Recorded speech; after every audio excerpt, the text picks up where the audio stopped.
جگہ جی لگانے کی دنیا نہیں ہے، یہ عبرت کی جا ہے، تماشا نہیں ہے۔ قبر میں میت اترنی ہے ضرور، جیسی کرنی ویسی بھرنی ہے ضرور، جگہ جی لگانے کی دنیا نہیں ہے۔ الحمدللہ رب العالمین والصلاة والسلام علی سید المرسلین، اما بعد فاعوذ باللہ من الشیطان الرجیم، بسم اللہ الرحمن الرحیم۔ الصلاة والسلام علیک یا رسول اللہ وعلی آلک واصحابک یا حبیب اللہ۔ الصلاة والسلام علیک یا نبی اللہ وعلی آلک واصحابک یا نور اللہ صلی اللہ تعالی علیہ وآلہ وسلم۔ ایف جی این چینل کے ناظرین، سلسلہ ہے جیسی کرنی ویسی بھرنی، پھر سے ایک مرتبہ آپ کے پاس آئے ہیں۔ مکمل طور پر سلسلے میں بنے رہیے، انشاء اللہ تبارک و تعالی آج بھی بہت کچھ ہم سیکھنے کی کوشش کریں گے۔ پیارے ناظرین، انسان کی فطرت کے اندر ایک بات ایسی لگتی ہے کہ وہ دنیا کے اندر بہت ساری دولت کمانا چاہتا ہے، اور آج دولت کی اگر بات کی جائے تو دولت بہت ساری چیزوں کی ہے نا، کہ ایک تو کیش بھی ہے، دوسرا یہ کہ سونا چاندی ہیرے جواہرات اور زمین۔ آج جو ہمارا ٹاپک ہے وہ زمین سے ریلیٹڈ ہے۔ جی ہاں، زمین لوگ خریدتے بھی ہیں اور بیچتے بھی ہیں۔ پراپرٹی بنانا کس کو اچھا نہیں لگتا، لیکن کیا یہ پراپرٹی بنانا، پراپرٹی خریدنا، پراپرٹی بیچنا کہیں یہ ہماری آخرت کو نقصان نہ پہنچائے؟ اور پھر سلسلے کے نام سے یہ جو بات ظاہر ہے کہ جو جیسا کرے گا ویسا بھرے گا، جیسا بوئے گا ویسا کاٹے گا، تو اب اس سے ریلیٹڈ ہمیں آج کیا سیکھنے کو ملے گا؟ مکمل کنسنٹریشن کے ساتھ سلسلے میں بنے رہیے اور پھر ان باتوں کو توجہ کے ساتھ سنتے رہیے۔ آئیے ہم اپنے سلسلے میں درود پاک کی فضیلت کو بھی شامل کرتے ہیں۔ اللہ پاک کے آخری نبی مکی مدنی محمد عربی صلی اللہ تعالی علیہ وآلہ وسلم کا فرمان عالی شان ہے کہ جس نے کتاب میں مجھ پر درود پاک لکھا تو جب تک میرا نام اس میں رہے گا فرشتے اس کے لیے استغفار یعنی مغفرت کی دعا کرتے رہیں گے۔ صلو علی الحبیب صلی اللہ تعالی علی محمد صلی اللہ تعالی علیہ وآلہ وسلم۔ پیارے ناظرین، جب آدمی اپنی پراپرٹی کی طرف جاتا ہے تو پراپرٹی یا تو وہ پرچیز کرتا ہے یا تو پھر اسے اپنے بڑوں کی طرف سے گفٹ میں، وراثت میں یہ مل رہی ہوتی ہے۔ لیکن اب آئیے ہم ایک واقعہ اپنے سلسلے میں شامل کریں گے کہ اس سے ہمیں کیا سیکھنے کو ملے گا۔ آئیے اس کی طرف ہم بڑھتے ہیں۔ کہتے ہیں کہ اروا ایک عورت کا نام ہے یہ، تو اروا نامی ایک عورت نے حضرت سیدنا سعید بن زید رضی اللہ تعالی عنہ سے گھر کے بعض حصے کے متعلق جھگڑا کیا۔ اب یہ جو بات ہے نا، یہ ہماری سوسائٹی میں بعض اوقات ہمیں کہیں نہ کہیں نظر آتی ہے کہ دو بھائیوں کے درمیان، بہن بہن کے درمیان یا بھائی بہن کے درمیان، ہمارے جو والد صاحب ہیں، ہمارے والد صاحب یا ہمارے چچا، ہمارے تایا، تو ان کے درمیان کہ میری اتنی زمین، اور پھر کبھی کبھی تو ایسا ہوتا ہے کہ مجھے اتنا ملنا چاہیے، مجھے اتنا ملنا چاہیے، حالانکہ شرعی اعتبار سے جو اس کے تقاضے ہیں شاید اس کو سمجھنے کے لیے تیار نہیں ہو پاتے۔ بالخصوص فیملی میٹرز کی اگر بات کی جائے تو جب وہ نا ایک الگ فیملی سے بندے کی لائف وہاں ہو رہی ہوتی ہے اور پھر سب کا ایک پارٹیشن ہوتا ہے، تو اس وقت میں نا پھر یہ بھائیوں کے درمیان ایک عجیب سی گفتگو ہوتی ہے، اور پھر شاید اس کو نہ سمجھنے کے لیے تیار نہیں ہو پاتے۔ فار ایگزامپل، بڑا بھائی کہتا ہے کہ میں نے زیادہ کمائی کی ہے تو مجھے زیادہ ملنا چاہیے، چھوٹا کہتا ہے کہ میں سب سے چھوٹا ہوں تو مجھے زیادہ ملنا چاہیے، اور فلاں کوئی کہتا ہے کہ بھائی میں نے جو ہے نا یہ ساری پراپرٹی بنائی ہے، میری وجہ سے یہ سب کچھ ہوا ہے، میں نے اپنے دوستوں کے ساتھ مل کر کیا ہے، تو میں نے جو ہے نا اس کے پیپرز بنوائے تھے، میں نے کچھ رقم جو ہے نا فلاں والد صاحب کو اتنی دی تھی اور یوں کیا تھا، میں نے یوں کیا تھا۔ حالانکہ اگر ہول فیملی کی اگر بات کی جائے تو سب کا کہیں نہ کہیں کچھ نہ کچھ کوشش وہ سب کی انکلوڈ اس کے اندر ہوتی ہے۔ جیسے مثال کے طور پر اس کو اگر ہم یوں لیتے ہیں کہ والد صاحب نے پراپرٹی ہمارے پرچیز کی، اب ایک دن ایسا آیا کہ ہم بھائیوں کے اندر وہ ڈیوائیڈیشن ہو گیا، پارٹیشن ہو گیا۔ اب یہاں پر اگر یہ بات آتی ہے کہ بھائی میں نے جو ہے نا وہ اتنا کمایا ہے اور پھر والد صاحب کا سپورٹ بھی کیا ہے، تو کبھی ایسا ہوتا ہے کہ ٹھیک ہے آپ نے والد صاحب کے ہاتھ میں کیش دیا ہوگا، لیکن دوسرے بھائی نے گھر چلایا ہے نا، تیسرے بھائی نے گھر کے دیگر اور معاملات مکمل کیے، کبھی ہاسپٹلائز اگر ہمارے گھر سے کوئی ہو جاتا تو کسی اور بھائی نے اس کے بل پے کیے۔ تو کوئی اس طرح سے کہے کہ مجھے زیادہ ملنا چاہیے اور پھر جو شرعی تقاضے ہیں اس کو سمجھنے کے لیے اگر تیار نہ ہو تو پھر اس کا فائدہ کیا؟ لہٰذا ان تمام تر باتوں سے اپنے آپ کو بچا کر بیسٹ اس کا سولوشن یہ ہے کہ اپنے مکمل معاملات کو لے کر ایک مفتی صاحب کے سامنے بیٹھ جائیں اور پھر اپنی ہسٹری کو نکال کر وہاں رکھیں اور پھر ان سے وہاں پر ڈسکس کی جائے کہ میرے ساتھ یہ معاملہ تھا، میں نے اتنے سال یہ کیا، اتنے سال یہ کیا، اتنے سال یہ کیا ہے۔ اب آپ بتائیں کہ شرعی اعتبار سے کہ اللہ اور اس کے رسول نے جو احکام ہمیں عطا فرمائے ہیں اس کے مطابق میرے والد کی وراثت میں میری پراپرٹی کتنی بنتی ہے؟ ایک کامن سینس کی بات ہے کہ ہم نا اپنے فیملی میٹرز کو ڈسکس کرنے کے لیے یا اس کے سولوشن کے لیے ایسے لوگوں کے پاس جاتے ہیں کہ جن کو علم دین کی اتنی کوئی نالج نہیں ہوتی، دور دور تک اس کا کوئی ان کا ریلیشن نہیں ہوتا۔ جی ہاں، جیسے فار ایگزامپل میں یہ نہیں کہہ رہا کہ ان کے پاس جانا چاہیے کہ نہیں جانا چاہیے، لیکن دینی اعتبار سے اگر دیکھا جائے تو ہمیں کس کے پاس جانا چاہیے؟ ایک کامن سینس کی بات ہے نا کہ اسپیشلٹی بھی کوئی ایک چیز ہوتی ہے۔ جیسے کہ اگر آپ کے پیٹ میں درد ہوتا ہے تو آپ ڈاکٹر کے پاس ہی جائیں گے نا، انجینئر کے پاس تھوڑی جائیں گے۔ اگر آپ کو بون میں کوئی پرابلم ہے تو آپ ایک آرتھوپیڈک سرجن کے پاس جائیں گے۔ آپ کے ہارٹ میں اگر کچھ پرابلم ہو رہی ہے آپ کارڈیولوجسٹ کے پاس ہی جائیں گے۔ اگر کارڈیولوجسٹ اگر آپ کو یہ کہتا ہے کہ بھائی آپ کی انجیوگرافی کروانی پڑے گی اور اس کے ڈر سے آپ یہ کہتے ہیں کہ بھائی ہم کارڈیولوجسٹ کے پاس جائیں گے تو وہ تو انجیوگرافی بولے گا، اوپن سرجری کی بات کرے گا، فلاں کی بات کرے گا، تو چلو اس سے بہتر ہے کہ ہم جو ہے نا وہ نیورولوجسٹ کے پاس چلے جائیں گے، ہو سکتا ہے وہ ٹریٹمنٹ کر لے۔ تو ایسا نہیں ہوتا، وہ تو ریٹرن ہی کر دے گا آپ کو کہ بھائی آپ کی پرابلم جو ہے نا وہ کارڈیولوجسٹ کے پاس ہی سالو ہو سکتی ہے، میرے پاس نہیں ہوگی۔ تو ایک کامن سینس والی بات ہے، اگر آپ کو اپنا گھر بنانا ہے نا تو آپ کسی ڈرائیور یا کلینر کو نہیں پکڑتے، انجینئر کو ہی پکڑتے ہیں، اور انجینئر ہی جو ہے نا وہ آپ کے گھر کا ڈیزائن بناتا ہے، وہی نا آپ کو یہ ساری تیاری کروا کے دے گا۔ تو ہر فیلڈ کی ایک اپنی اسپیشلٹی ہوتی ہے، تو اپنے معاملات کو حل کرنے کے لیے، اس کے سولوشن کے لیے اس کے ماہر کے پاس، اس اسپیشل پرسن کے پاس جانا پڑتا ہے۔ اب چاہے وہ ہماری پراپرٹی کا مسئلہ ہو تو وہ کوئی نہ کہ ایک کارپوریٹر ہے یا کوئی ایم ایل اے ہے یا پھر کوئی ایک دنیا دار، کوئی ایک آفیسر ہے، تو بھائی اس کو اتنی کہاں نالج۔ ہاں اگر وہ آفیسر یا وہ ایم ایل اے یا کارپوریٹر اگر ایسا ہے کہ وہ سمجھ لیں کہ ایک اتنی نالج رکھتا ہے اور ایک مفتی کی کیٹیگری میں اگر آتا ہے تو ٹھیک ہے، سمجھ میں آتی ہے بات کہ آپ وہاں جا کر اپنے مسئلے کو حل کر رہے ہیں کہ دنیاوی اعتبار سے بھی ایک اس کا منصب ہے اور دینی اعتبار سے بھی ایک اس کا منصب ہے۔ لیکن شاید ہمارے یہاں نا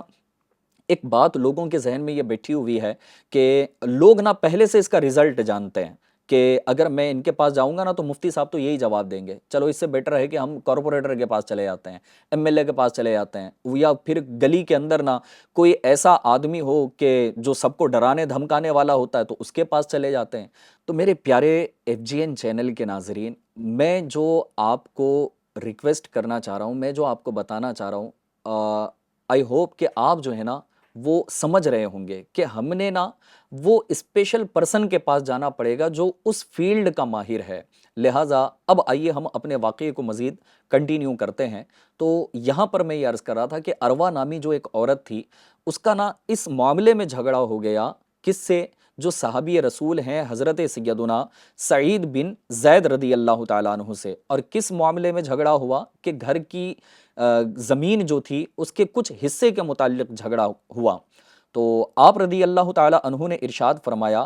کہ یہ زمین اسی کو دے دو، آپ نے دل بڑا کیا نا اپنا، فرمایا کہ یہ زمین اسی کو دے دو، حالانکہ وہ زمین اس کی تھی نہیں. تو آپ فرماتے کہ میں نے رسول اللہ صلی اللہ تعالیٰ علیہ وآلہ وسلم کو یہ فرماتے سنا ہے کہ جس شخص نے ایک بالشت زمین بھی ناحق لی، قیامت کے دن اس کے گلے میں 7 زمینوں کا طوق ڈالا جائے گا. اس کے بعد آپ رضی اللہ تعالیٰ عنہ نے دعا فرمائی، اور دعا کیا کی؟ آپ نے رب کی بارگاہ میں عرض کیا کہ یا اللہ تبارک و تعالیٰ، اگر یہ عورت جھوٹی ہے تو اس کو اندھا کر دے اور اس کی قبر اسی گھر میں بنا دے. لہٰذا ایف جی این چینل کے ناظرین، ہوا کیا یہ سنیے گا. اس روایت کو جس راوی نے بیان کیا ہے، آپ فرماتے ہیں کہ میں نے دیکھا کہ وہ عورت اندھی ہو چکی تھی. ہاں، اس دعا کے بعد وہ عورت اندھی ہو چکی تھی، دیواروں کو ٹٹولتی پھرتی، جیسے اندھے لوگ کسی کا سہارا ڈھونڈتے ہیں نا، اس طرح وہ اپنے گھر کے اندر دیواروں کو ٹٹولتی پھرتی اور کہتی کہ مجھے سعید بن زید رضی اللہ تعالیٰ عنہ کی بد دعا لگ گئی ہے. آخر کار ایک دن ہوا یوں کہ وہ اپنے گھر میں چلتے چلتے کہیں سے آنگن میں یا اسی طرح اپنے کمرے کی طرف جا رہی تھی. اچانک اس کے گھر کے اندر جو کنواں تھا وہ کنویں کے اندر گر گئی اور مر گئی، اور وہ کنواں ہی اس کی قبر بن گیا. لہٰذا اب یہاں پر 2 باتیں حضرت سیدنا سعید بن زید رضی اللہ تعالیٰ عنہ نے اپنے دعا میں شامل کی تھی کہ یا اللہ اس کو اندھی بھی کر دے اور اس کا گھر ہی اس کی قبر بن جائے، اس کے گھر میں ہی اس کی قبر ہو جائے. تو یہ دونوں باتیں یہ پوری ہوئی. اب یہاں ہمیں جو سیکھنے کو مل رہا ہے نا، وہی بات ہے کما تدین تدان، جیسا کرو گے ویسا بھرو گے. یہاں پر اس عورت کا یہ نقصان ہوا کہ زندگی بھر اس معاملے کے بعد وہ اندھی بھی ہو گئی. اب ہمیں یہاں سیکھنے کو یہ ملتا ہے کہ کسی ایسے شخص کی زمین کو ہڑپ لینا، کئی ایسے لوگ ہوتے ہیں کہ جو بیچارے غریب ہوتے ہیں، برسوں برسوں کی ان کی کمائی ہوتی ہے. نارمل آدمی کی اگر بات کی جائے نا، جو ایک میڈیم طبقے سے تعلق رکھتا ہے، جب وہ 50 سال 60 سال کی عمر میں پہنچتا ہے تب جا کر کے بیچارہ کوئی اپنی ایک زمین خریدتا ہے اور گھر بنانے میں کچھ حد تک وہ کامیاب ہوتا ہے، یا مکمل طور پر کامیاب ہوتا ہے کہ ایک چھوٹا سا گھر بنا لیتا ہے. لیکن اب ہماری سوسائٹی کے اندر ایسے لوگ کہ جس کو رب نے بڑی دولت دی ہے، یار آپ کے پاس لاکھوں روپے ہیں، کروڑوں روپے ہیں، بڑی بڑی پراپرٹی آپ نے بنا کر رکھی ہے، زمین کی اگر بات کی جائے ایکڑ ایکڑ زمین جو ہے نا آپ کے پاس پڑی ہوئی ہے، اس کے باوجود بھی کسی کے پلاٹ پر آپ کی نظر ہے، کسی کی زمین پر آپ کی نظر ہے، کسی کے جو ہے نا تھوڑے سے حصے پر آپ کی نظر ہے. کب تک جو ہے نا ہم اس طرح کا معاملہ کریں گے؟ اور دنیا کے اندر دولت اگر کمانی بھی ہے تو کتنی کمائیں گے؟ ایک دن چھوڑ کر تو جانا ہے نا. وہ سکندر اعظم جس نے دنیا کو فتح کیا اور پھر جس طرف چلے جاتے دنیا کو فتح کر لیتے، لیکن جب دنیا سے گئے نا تو خالی ہاتھ ہی گئے، کیا لے کر گئے؟ قارون جس کو اللہ تبارک و تعالیٰ نے اتنی دولت عطا فرمائی، فرمایا جاتا ہے کہ اس کے خزانوں کی صرف کنجیوں کو اٹھانے کے لیے کئی اونٹ کا استعمال کیا جاتا. لیکن کیا ہوا؟ اللہ تبارک و تعالیٰ نے اس کو زندہ زمین کے اندر دھنسا دیا، اس کے خزانے کو بھی زندہ زمین کے اندر دھسا دیا گیا. پہلے وہ دھسا، اس کے سر کے اوپر جو ہے نا پھر وہ اس کے خزانے کو دھسا دیا گیا. تو دنیا کے اندر کوئی شخص بھی آج تک ایسا نہیں گزرا ہے کہ جس نے دنیا کے اندر دولت تو بڑی کمائی ہو، بڑی پراپرٹی بنائی ہو، اور وہ پراپرٹی کو اپنے ساتھ اپنی قبر کے اندر بھی لے کر گیا ہو. تو ہم کیا لے کر جائیں گے؟ لہٰذا رب نے آپ کو نوازا ہے نا، غریبوں کی مدد کریں، ان کا سہارا بنیں. اللہ تبارک و تعالیٰ یقیناً آپ کو دونوں جہاں کی دولت سے نوازے گا، دنیا میں بھی اس کا بدلہ عطا فرمائے گا، اور انشاءاللہ عز و جل آخرت میں بھی اس کا بدلہ عطا فرمائے گا. یہ جو روایت ابھی ہم نے حضرت سیدنا سعید بن زید رضی اللہ تعالیٰ عنہ کی سنی، آئیے اس سے ریلیٹڈ مزید کچھ اور پوائنٹس کو سننے کی سعادت حاصل کرتے ہیں. مفسر شہیر حکیم الامت حضرت مفتی احمد یار خان نعیمی رحمۃ اللہ تعالیٰ علیہ لکھتے ہیں کہ زمین کے 7 طبقے، یہ ایک نالجبل بات ہے. جی ہاں، آپ کو سن کر ہو سکتا ہے آپ پہلی مرتبہ سن رہے ہوں، آپ کی نالج میں اضافہ ہوگا کہ آپ فرماتے ہیں کہ زمین کے 7 طبقے اوپر نیچے ہیں، صرف 7 ملک نہیں. پہلے تو اس غاصب کو زمین کے 7 طبق کا طوق پہنایا جائے گا، پھر اسے زمین میں دھسایا جائے گا۔ لہٰذا کچھ احادیث میں یہ بھی ہے کہ اسے زمین میں دھسایا جائے گا، تو وہ احادیث اس حدیث کے خلاف نہیں ہیں کہ یہاں پر جو ہے نا وہ فرمایا گیا کہ طوق پہنایا جائے گا، اور کچھ احادیث میں ارشاد فرمایا گیا کہ اسے زمین میں دھسایا جائے گا۔ تو یہ دونوں احادیث جو ہے نا یہ ایک دوسرے کے اپوزٹ میں یا ایک دوسرے کے خلاف میں نہیں ہیں، بلکہ اس کا کتنا اچھا سولوشن آپ نے نکالا اور پھر اس کو کتنا بہترین انداز میں جو ہے نا آپ نے ایکسپلین کیا۔ آپ فرماتے ہیں کہ جو کسی کی زمین پر ناجائز طور پر قبضہ کر لیتا ہے تو پھر اس کے ساتھ یہ ہوتا ہے کہ سب سے پہلے تو اسے 7 زمینوں کا یہ طوق پہنایا جائے گا، اور پھر اس کے بعد اس کو زمین کے اندر دھسایا جائے گا۔ پھر آپ فرماتے ہیں کہ اللہ تعالیٰ اس غاصب کی، یعنی جس نے کسی کی زمین کو غصب کیا ہے، قبضہ کیا ہے، تو اس کی گردن اتنی لمبی کر دے گا کہ اتنی بڑی ہنسلی اس میں آ جائے گی۔ جیسے کہ آپ نے پھول کا ہار دیکھا ہوگا، موتیوں کا ہار دیکھا ہوگا کہ جب بندہ پہنتا ہے نا تو ایک دھاگے میں بندھی ہوتی ہے، تو جب 7 زمینوں کا طوق پہنایا جائے گا تو 7 زمینیں جو ایک پر ایک زمینیں ہیں جس کے ایک ایک طبق ہیں، 7 طبق بتائے گئے، تو اتنی بڑی زمین یہ گلے میں کیسے آئے گی؟ تو آپ فرماتے کہ اس کی گردن کو اتنا لمبا کیا جائے گا۔ جی ہاں، تو اس کے بعد جو ہے نا یہ 7 زمینوں کا طوق اس کو پہنایا جائے گا اور پھر اسے زمین کے اندر دھسایا جائے گا۔ اب یہ اس قدر بھیانک عذاب ہے کہ کبھی کبھی آپ نے وہ منظر دیکھے ہوں گے کہ کچھ شہروں میں نا، اگر ہندوستان کی اگر بات کی جائے تو ہندوستان میں نا الگ الگ طرح کے کلچر ہیں، اور ہم نے اپنے علاقوں میں یہ دیکھا ہے کہ جب کسی کے یہاں کوئی فنکشن ہوتا ہے، بالخصوص ولیمے کی اگر بات کی جائے تو کچھ جگہ ایسا ہوتا ہے نا کہ بڑے بڑے موٹے موٹے پھول کے ہار یہ دلہے کو لا کر پہنائے جاتے ہیں، اور وہ ہار اتنا موٹا ہوتا ہے نا کہ شاید اس کے ویٹ کو اگر دیکھا جائے تو وہ 20 کے جی 25 کے جی کا بن جاتا ہوگا یا 15 کے جی کا بن جاتا ہوگا، اور ہزاروں روپے خرچ کر کے اس کے دوست اس کے لیے ولیمے میں لے کر آتے ہیں کہ ہم اپنے دوست کو پہنائیں گے۔ لہٰذا جب وہ پہنتا ہے نا تو پھر چند منٹس کے اندر اس کی گردن درد کرنے لگتی ہے۔ تو وہ ناظرین میرے غور کریں جو اس وقت FGN چینل کی اسکرین پر مجھے سن رہے ہیں، وہ غور کریں کہ اگر میں نے کسی کی بالشت بھر زمین بھی اگر قبضہ کی ہے تو پھر کل قیامت کے دن میرے گلے میں 7 زمینوں کا طوق پہنایا جائے گا، تو یہ عذاب اتنا وزن مجھ سے کیسے برداشت ہو سکے گا؟ لہٰذا پیارے ناظرین، فی زمانہ زمینوں پر ناجائز قبضے کے واقعات کی یہ کثرت ہے۔ اپنی جمع پونجی خرچ کر کے ذاتی مکان کا خواب آنکھوں میں سجائے کوئی شخص جب اپنا گھر بنانے میں یا اپنی زمین خریدنے میں کامیاب ہوتا ہے تو شاید الگ الگ شہروں میں یا ہو سکتا ہے ہر شہر کے اندر ایسے لوگ ہوتے ہیں جو لوگوں کی زمینوں پر ناجائز قبضہ کرنے کے لیے اپنا ایک گروپ بنائے بیٹھے ہیں۔ جی ہاں، تلاش کر رہے ہوتے ہیں، کوئی بورڈ نظر نہیں آتا، کوئی جو ہے نا وہ حد بندی اس کی نظر نہیں آتی، تو پھر دھیرے دھیرے اس کے اوپر قبضہ جمانے کے لیے وہاں آگے بڑھ رہے ہوتے ہیں۔ آپ تھوڑا سا غور کر لینا کہ جب آپ لوگوں سے ملاقات کرتے ہیں، اچھے لوگوں سے ملاقات ہو رہی ہے، کبھی کسی طرح کے لوگوں سے ملاقات ہو رہی ہے، کبھی تو آپ نے اپنی زندگی میں کسی کو دعا کرنے کے لیے کہا ہوگا نا کہ میرے لیے دعا کر دیں۔ کوئی حج پر جا رہا ہے تو اس عازمین حج سے آپ نے کبھی کہا ہے کہ میرے حق میں وہاں جا کر کے دعا کر دینا؟ امام صاحب سے کبھی کہا ہے آپ نے کہ میرے حق میں دعا کر دینا؟ کسی عالم دین سے آپ نے کہا ہوگا نا کہ میرے حق میں دعا کر دینا؟ لیکن یہ بتائیے کہ ان اچھے لوگوں سے جب ملاقات ہوتی ہے، نیک لوگوں سے، دیندار لوگوں سے،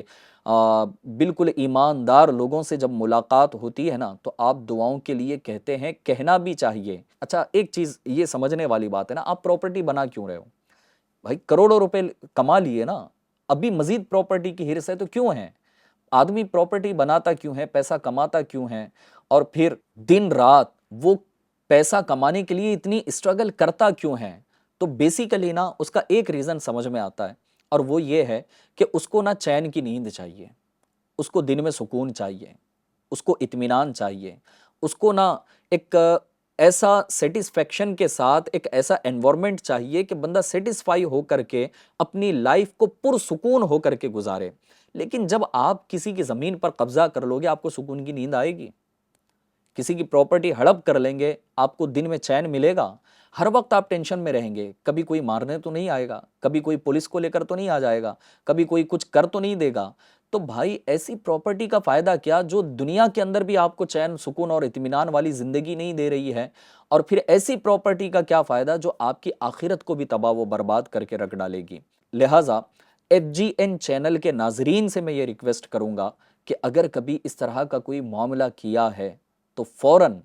رب کی بارگاہ میں توبہ کر لیں۔ جی ہاں، اللہ پاک یہ توبہ کو قبول فرمانے والا ہے، وہ توبہ کرنے والوں کی توبہ کو پسند کرتا ہے۔ اگر آپ کی فیملی کے اندر بھی اگر کبھی اس طرح کے معاملات ہوئے ہیں تو اپنے بھائیوں کے حق کو ادا کر دیجئے، اپنی بہنوں کے حق کو ادا کر دیجئے۔ اور جب وراثت کی بات آتی ہے نا، تو پھر آج ہماری سوسائٹی کا شاید کلچر یہ بن گیا ہے کہ بھائی بھائی آپس میں پراپرٹی تقسیم کرتے ہیں، شاید ہی کوئی اللہ کا بندہ ایسا ہو جو اپنی بہن کو بھی اپنی پراپرٹی میں شامل کرتا ہے۔ جی ہاں، شریعت نے اس کے بھی تو تقاضے رکھے ہیں نا، بھائی بہن ہے نا، اگر آپ نے اس کا نکاح کر کے اس کے گھر بھیج دیا، اس کے سسرال بھیج دیا، تو کیا آپ اس سے لا تعلق ہو گئے؟ کیا اب وہ آپ کے باپ کی بیٹی نہیں رہی؟ کیا وہ آپ کی بہن نہیں رہی ہے کہ آپ اس کو اپنی پراپرٹی میں حصہ ہی نہیں دے رہے ہو، اپنے والد کی وراثت میں اسے حصہ ہی نہیں دے رہے ہو؟ اور پھر اس بات پر جو ہے نا اس کو منع کیا جاتا ہے کہ ہم نے تیری شادی میں تو لاکھوں روپے خرچ کیے ہیں، اور پھر بڑی مشکلات سے جو ہے نا تمہارا نکاح کر کے دیا ہے، ساری بہنوں کے ساتھ ہم نے یہ معاملہ کیا ہے،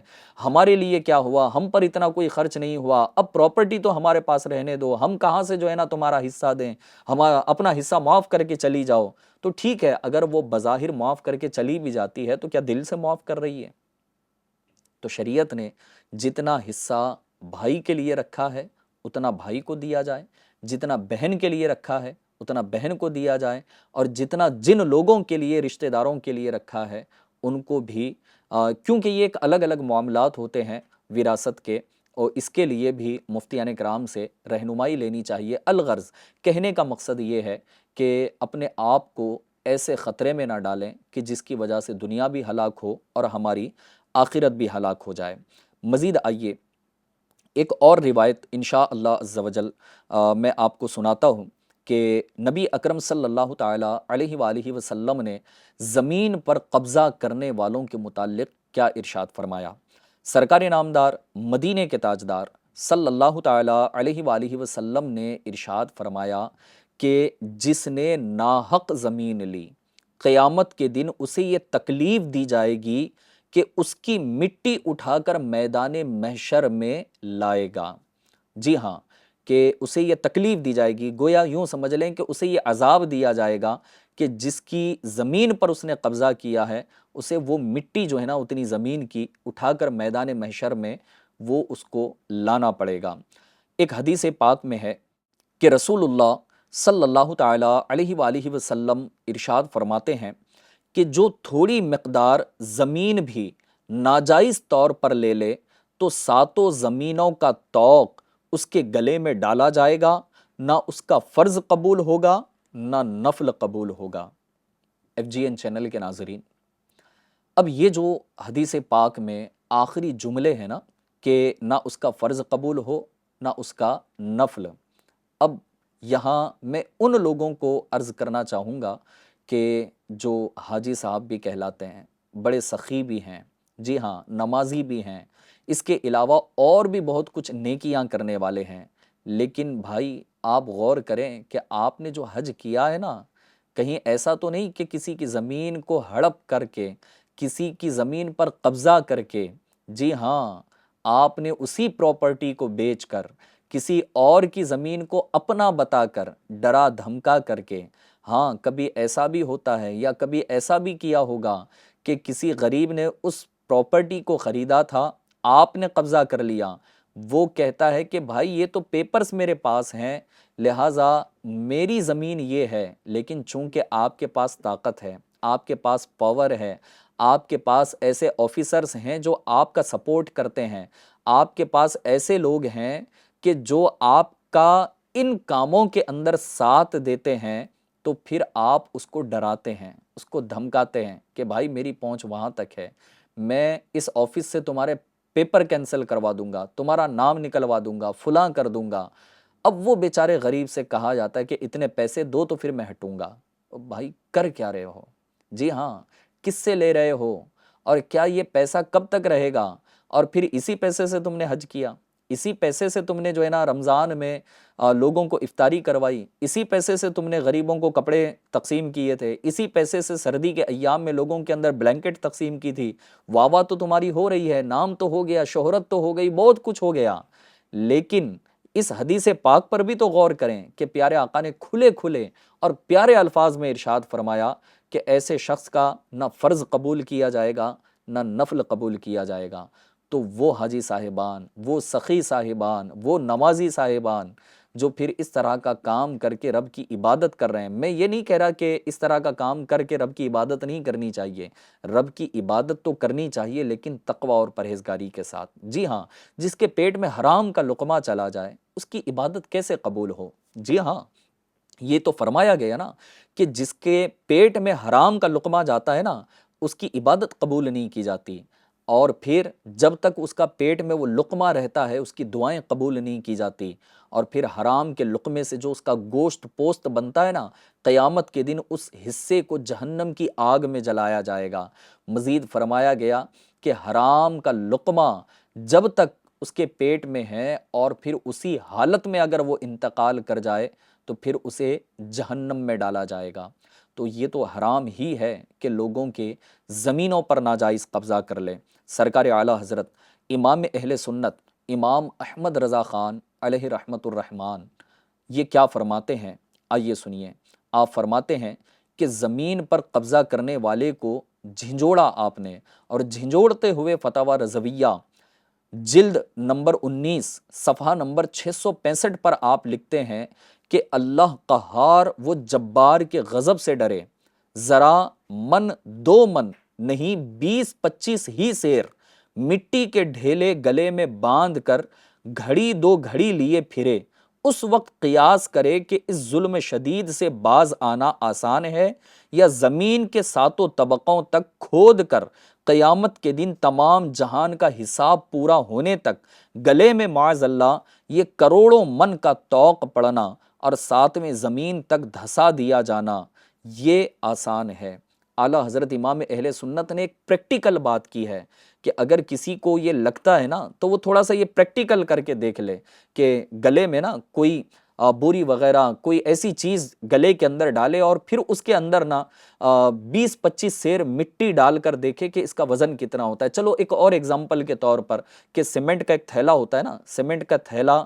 سیمنٹ کی جو بوری ہوتی ہے اس کو نہ کسی ڈوری سے باندھ کر کسی رسی سے باندھ کر کے وہ گلے میں ڈال کر دیکھیں کہ آپ کتنے سیکنڈ اس کو برداشت کر سکتے ہیں۔ تو جب ایک سیمنٹ کی چھوٹی سی بوری جو چند kg کی ہوگی وہ ہم سے برداشت نہیں ہو پا رہی ہے، تو یہ 7 زمینوں کا طوق جب گلے میں ڈالا جائے گا تو پھر قیامت کے دن ہم اس کو کیسے برداشت کر سکیں گے؟ لہٰذا پیارے FGN چینل کے ناظرین، اللہ کی بارگاہ میں توبہ کریں، اور اگر واقعی کسی کی زمین آپ نے غصب کی ہے، کسی کا حق ناحق لے لیا ہے، چاہے وہ اپنے بھائی کا ہی ہو یا اپنی بہن کا یا اپنی پڑوسی کا ہی ہو یا پھر کسی اور کا، تو فوراً رب کی بارگاہ میں توبہ کیجئے، غور کیجئے، اپنی پراپرٹی کو چیک کریں کہ کہیں ایسا تو نہیں صرف بالشت بھر زمین کی بات ہے۔ کبھی کبھی ایسا ہوتا ہے کہ اگر پڑوسی غریب ہے نا تو اس کو ڈراتے ہیں، بھائی بالشت بھر زمین تو ہے، بولے تمہاری کون سی کروڑوں کی پراپرٹی میں نے کھا لی ہے، اگر ایک دیواری بن گئی، ایک پتھر کی تو دیوار ہے نا،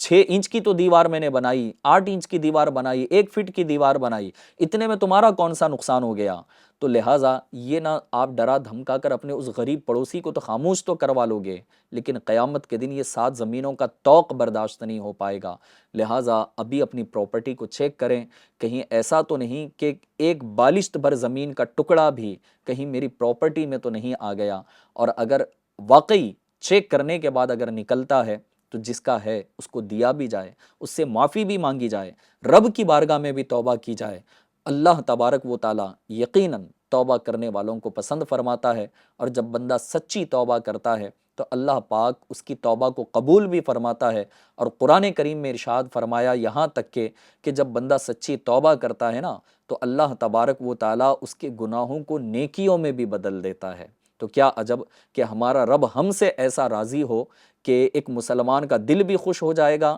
ہمارا رب بھی ہم سے راضی ہو جائے گا، اور کیا عجب کہ ہمارے اس گناہ کو نیکیوں سے بدل دیا جائے۔ پیارے ناظرین، آئیے نیت کر لیجئے انشاءاللہ عز و جل، اگر ایسا کیا ہے تو ہم رب کی بارگاہ میں توبہ کریں گے، اور اگر نہیں کیا ہے تو آخری سانس تک انشاءاللہ تبارک و تعالی ہم کسی کی زمین پر ناجائز قبضہ نہیں کریں گے انشاءاللہ عز و جل۔ اللہ پاک ہمیں عمل کی سعادت نصیب فرمائے، آمین بجاہ النبی الامین صلی اللہ تعالی علیہ وآلہ وسلم۔ صلو علی الحبیب صلی اللہ تعالی علی محمد صلی اللہ تعالی علیہ وآلہ وسلم۔ جگہ جی لگانے کی دنیا نہیں ہے، یہ عبرت کی جا ہے، تماشا نہیں ہے۔ قبر میں میت اترنی ہے ضرور، جیسی کرنی ویسی بھرنی ہے ضرور، جگہ جی لگانے کی دنیا نہیں